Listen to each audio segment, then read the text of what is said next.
Some souls are cursed with the burden of attracting the unexplainable, and for some, becomes an inescapable calling. For one person, a single relic from the Titanic drew open a door that never should have been opened. Join us as we unravel a story where the past refuses to stay buried, where the voices of the lost speak louder with each passing night, and where restless spirits demand to be seen and heard. It all began with an innocent fascination. A single fragment from the Titanic, just a splinter of wood, became the prized possession of one devoted Titanic enthusiast. The tiny piece of history, now displayed proudly on a shelf, seemed to invite a dark presence along with it. A presence from beyond. For days, everything was calm, but like a brewing storm, signs began to surface. Soft whispers echoed through the silence, shadows flickered where there should be none, and an unease crept through the air, as though the house was watching, waiting. Then came the first sign. One day at work, the protagonist, who was a tour guide in a local museum,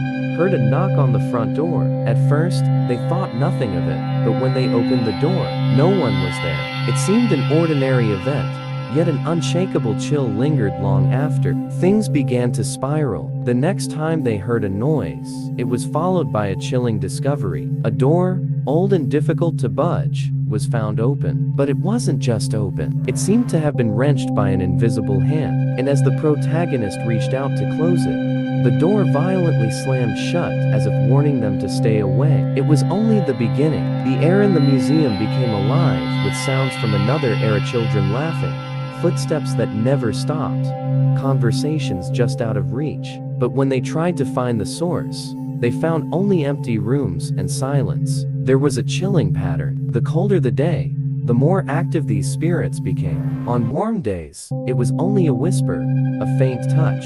But on days when the cold bit through every corner, the spirits grew bold, their shadows twisting and shifting, filling the air with an icy presence. A particular spirit made itself known, a presence with a certain persistence, tapping their shoulder or pulling their hair, urging them back to the task at hand. They began to suspect it was a maid, someone bound to their duties in life, and still so in death, unable to rest as they haunted the living world. One particularly cold night, a woman's voice filled the air, faint but desperate. She cried, "Help me," over and over, a plea filled with sorrow. The cry ceased only when the protagonist lit a fire, as though the warmth brought her a moment of peace, an escape from the cold that had claimed her life. It was not only the lower class spirits who haunted them. First class spirits too made themselves known, their shadows moving in the corners, their footsteps heavy, coins jingling, glasses clinking, and soft laughter floated through the room, a ghostly remnant of lives once luxurious. One day, in a room heavy with ghostly energy, they felt a kiss, a gentle, chilling brush against their cheek. And in that moment, it felt as though a boundary between the living and the dead had been crossed, a token of affection from an unknown entity. And yet, one spirit became almost familiar, a male entity whose presence was marked by the smell of expensive whiskey, a ghost that followed them not only in the grand house, but also in their smaller quarters, his footsteps heavy, his touch firm. To this day, no one can say for sure if these spirits belong to the Titanic's lost passengers. But one thing remains certain: these apparitions started only after that relic entered their life. Bound by the curse of the past, these spirits continue to haunt the living, refusing to fade into the night. And the question remains, will they ever find peace?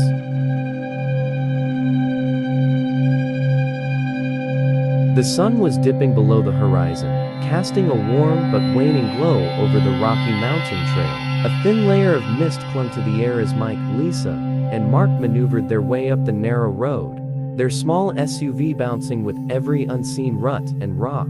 They had been friends since college, but this was their first time together in a year. When Mark had suggested a weekend away, Mike and Lisa had eagerly agreed, each imagining a cozy escape from their hectic lives. As they rounded the final bend, the cabin loomed ahead, its weathered logs and slanted roof showing its age. Surrounded by dense, towering pine trees, the building looked as though it had been forgotten by time. Shadows clung to the edges of the forest, and the air was silent to silent. Mark parked the car, cutting the engine. For a moment, none of them spoke. "Rustic charm," Mike said finally, breaking the silence. He tried to sound upbeat, but his eyes flickered uncertainly over the darkened windows and peeling paint. Lisa stepped out, shivering as the evening chill swept through her thin jacket. "It's definitely something," she murmured, glancing uneasily toward the cabin as a breeze whispered through the trees. She hadn't expected the place to feel so remote, so completely cut off from the rest of the world. Mark slung a bag over his shoulder and grinned. "Come on, guys, it's all part of the adventure. Just wait until we get a fire going." With a hesitant laugh, they gathered their things and trudged up the uneven steps to the cabin's front porch. The old wood creaked beneath their feet, and an owl hooted somewhere in the distance, breaking the silence. Lisa looked back one last time at the road they'd come from, but it was already obscured by shadows. The cabin was dim, lit only by the gray light filtering through dusty windows. The main room held a small fireplace, a worn sofa, and a wooden table stacked with magazines dating back several years. Dust coated nearly every surface, and the air smelled faintly of mildew.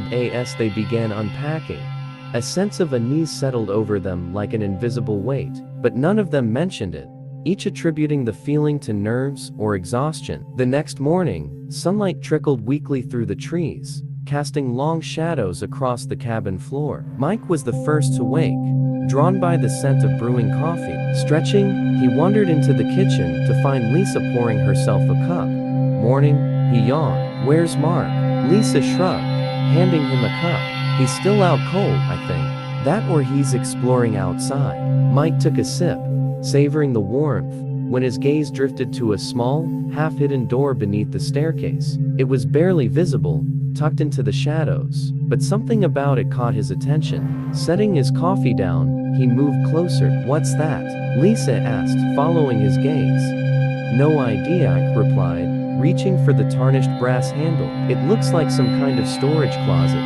The door creaked open, revealing a cramped space filled with old coats, cleaning supplies, and a stack of faded books. On top of the pile lay a leather-bound journal, its cover cracked and worn with age. "Is that a journal?" Lisa asked, her voice hushed. Mike picked it up, brushing off the dust. He opened it to the first page, the writing inside neat and deliberate. "October 3rd, 1995, he read aloud. "Arrived at the cabin. Beautiful scenery, but something feels off.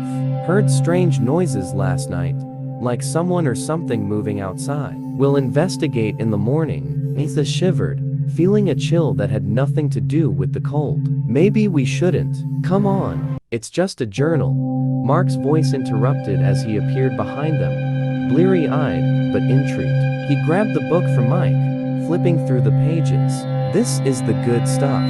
A little mystery to spice up the weekend." They spent the morning reading through the entries, laughing at the idea of ghosts and strange noises. But as they continued, the tone of the journal grew darker. The writer, identified only as J, described nights filled with unexplainable sounds, scratches at the door, whispers in the dark, and the constant, unsettling feeling of being watched. The entries became erratic, filled with desperate scrawls and frantic warnings. "Whatever you do not look outside after midnight," Mark read, his voice wavering slightly. Lisa frowned. "Maybe we should put it back. It's creepy enough out here without this." But curiosity had already taken hold of them. They continued reading, unaware that the air in the cabin had grown colder, the shadows darker. That night, the wind howled outside, rattling the windows as if something unseen was trying to get in. The three friends huddled by the fireplace, each feeling a growing unease. "Did you guys hear that?" Lisa whispered, glancing over her shoulder. Mark shook his head. "It's just the wind. This place is old. It's bound to make noise." But Mike felt it too, an unsettling sensation that crawled up his spine. He couldn't shake the feeling that someone or something was watching them from just beyond the window. Midnight.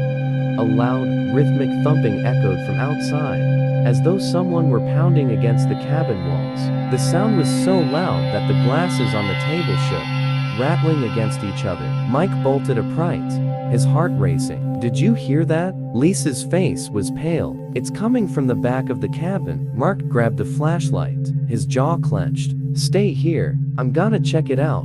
Ignoring their protests, he opened the back door and stepped out into the night, the beam of his flashlight cutting through the darkness. The thumping stopped, replaced by an oppressive silence. The light from Mark's flashlight flickered and then went out. For a long moment, there was nothing but darkness. Then, whisper, faint and indistinct, drifting through the night air like smoke. It seemed to come from all around, curling through the trees and slipping under the cabin door. Lisa's hands shook. Mike, we have to get Mark back inside. But when they peered through the window, they saw nothing but shadows. Just as they were about to call out, Mark stumbled back inside, his face ashen, his eyes wide with terror. I didn't see anything, he stammered, closing the door quickly. But I felt something out there, watching, waiting. They spent the rest of the night in silence, huddled together, too afraid to speak. The next day, they found fresh footprints in the dirt outside the cabin. But they were not Mark's, they were larger, heavier, and led into the forest before disappearing among the trees. The journal's final entries ran through their minds. Warnings, desperate pleas, and one final, chilling message. They come when you're alone, Lisa whispered, rereading the words with a sense of dread. They'll take you if you stay. Single quotes, double quotes. As the hours passed, their fear grew into panic. They tried to leave, but the car wouldn't start. The roads were blocked by fallen trees, as if the forest itself was conspiring to keep them there. Night was falling again, and with it came the whispers. The sound grew louder, more insistent, echoing inside their minds until they could hardly think. When Mark disappeared just before midnight, Mike and Lisa knew it was only a matter of time before they would be next.